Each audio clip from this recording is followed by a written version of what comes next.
Kepo listrik, nostalgia lampu kuno, Petromax merek Butterfly, fly.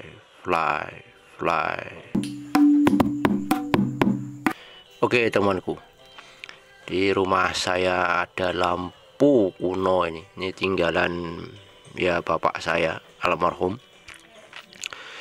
Lampu ini sudah kurang lebih 15 tahun yang lalu ya. Itu sudah tidak bisa dinyalakan karena bahan bakarnya itu sudah hilang. Bahan bakarnya sudah tidak ada yang tidak dijual. Namanya itu minyak tanah itu dulu, yang masih subsidi itu. Dan itu memang belum lama hilang, tapi sampai sekarang sudah tidak bisa kita jumpai. Dan yang paling parah lagi dari lampu ini memang sudah tidak diproduksi ya. Terakhir saya masih melihat itu beberapa tahun yang lalu dipakai di tempat aftruk foto. Ya, aftruk foto itu.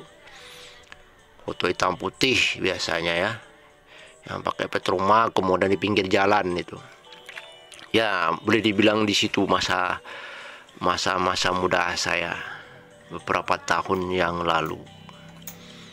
Temanku ini sungguh saya kagum dengan listrik tipe dulu ini, karena listrik ini dibuat dengan teknologi yang tentunya tahan panas ya, dan bahannya pun saya yakin tidak kaleng-kaleng, tidak seperti bahan sekarang knalpot motor langsung kena panas kemudian leleh. Tapi kalau ini nampaknya cukup bisa dipilih.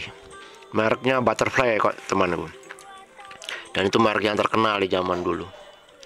Dan ini merupakan satu-satunya lampu saya atau milik keluarga saya yang sangat eksklusif buat kami ya. Waktu itu 20 tahun yang lalu lampu ini merajai terangnya, berhubung di tempat rumah saya belum ada listrik. Jadi ini masih bisa dipakai, dan kebetulan ayah saya sangat teliti dalam menyimpan segala sesuatu, dan ini kemarin saya bongkar, saya masih menemukan lampu ini. Bersyukur saya masih bisa punya ini, dan ini saya tebarkan ke teman-teman sekalian yang mungkin dulu belum sempat melihat ini dengan baik dan benar, atau paham, atau bahkan mencermati, atau bahkan penasaran ya, kepo. Lampu ini dibuat dengan sangat manual, namun memiliki kemampuan yang bisa dibilang tahan panas. Kemudian teknologinya pun juga sudah bukan kaleng-kaleng lagi ya sebenarnya waktu itu kalau dilihat dari zamannya ini. Ya, bahannya udah memakai sistem asbes ini untuk bolamnya ini. Di asbes ini nanti dibakar ya, dibakar nih bosku, dibakar, kemudian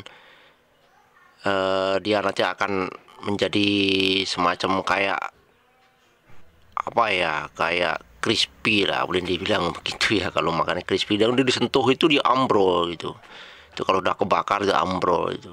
Dan itu harus hati-hati dia. Kalau kita menyalakan gitu dengan spiritus itu jangan sampai menyentuh bolamnya itu. Kalau menyentuh bolamnya yang udah dibakar itu nanti akan ambrol dan ya harus ganti.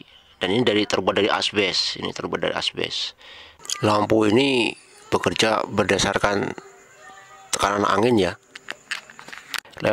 yang dimasukkan ke dalam tangki, kemudian bercampur dengan bahan bakar minyak tanah, kemudian dia bergerak ke atas lewat pipa yang tegak ini, kemudian dia akan menyembur lewat lubang jarum yang di spuyer namanya, dan lubang jarum itu bisa diatur banyak sedikitnya udara dan minyak yang keluar, yang akan jatuh di dalam kaos bolam, yang dimana besar kecilnya diatur-atur oleh putarannya ini.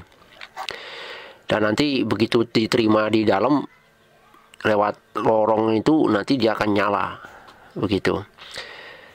Dan ini ada kaca temanku, kaca ini sebenarnya bentuknya bukan garis-garis kayak gini ya aslinya, tapi aslinya bentuknya tabung.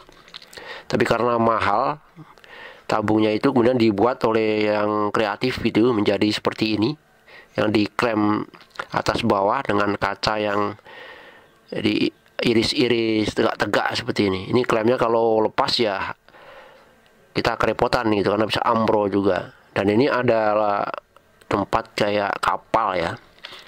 Ini dipakai untuk menaruh spiritus untuk menyalakannya. Dan sekaligus spiritus itu memanasi pipa tegak itu. Sehingga pipa tegak itu siap untuk dilewati minyak dengan tekanan tadi. Demikian itu cara kerjanya ini bosku. Dan merupakan hal yang canggih di zamannya. Dan ini adalah persamaannya, dua lampu. Demikian bosku, apa yang bisa saya sampaikan. Mungkin banyak juga cerita tentang lampu ini ya. Baik nostalgianya, ataupun susah, duka, dan sedihnya juga. Bisa buat kebakaran satu kampung juga ini kalau kebakaran. Karena ini panas dan kemudian semburan apinya juga banyak. Jadi ya hati-hati waktu itu harusnya. Kemudian sejarah membuktikan bahwa lampu ini merajai dimanapun berada ya.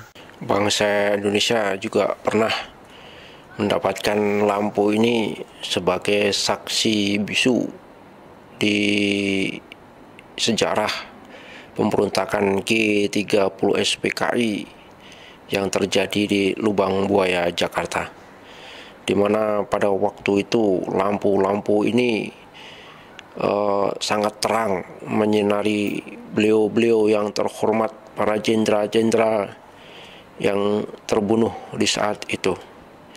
Dan inilah merupakan saksi bisu untuk masa kelam bangsa dan negara Indonesia. Oke temanku, semoga apa yang saya share ini bisa bermanfaat untuk saat ini, untuk bisa dinikmati oleh generasi-generasi kita, generasi milenial, generasi Z, dan generasi seterusnya. Semoga dengan video ini kita tidak akan lupa dengan sejarah. Oke, terima kasih bosku. Semoga kalian semua dalam lindungannya dan sehat-sehat selalu. Amin.